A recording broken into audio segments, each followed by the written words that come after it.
কিন্তু আল্লাহর দরবারে তো টাকার কোনো দাম নাই, আল্লাহ নারাজ হচ্ছে। সম্পূর্ণ জিনিসটা হলো আল্লাহর অভিশাপ এবং আল্লাহ দেখিয়ে দিয়েছে যে আমি এটা কিন্তু ডিফিট না, এটা পতন। তখন আমাদের এখান থেকে শিক্ষা নেওয়া উচিত, কিভাবে সেখানে গিয়ে ডিম মারছে, স্যান্ডেল মারছে, ওনার সন্তানরা এগুলি দেখছে না যে আমার এই কি লাভ, আমার এখন মেফেয়ারে বসে হাবানা চুরুট খেয়ে, যে আমার বাবার এই অবস্থা বা আমার মার এই অবস্থা, আমার চাচের অবস্থা।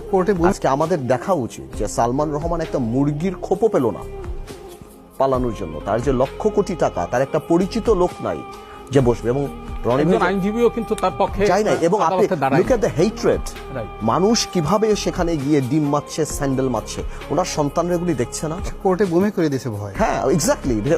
আপনি যদি টাকা পয়সা কামাই করেন না, দ্যাটস প্রফিট। আপনি যখন অনেক বেশি সম্পত্তি করবেন, লাভ হবে, দ্যাটস গ্রোথ। ওর মধ্যে যখন মোরালিটি থাকবে, that's success, that is success.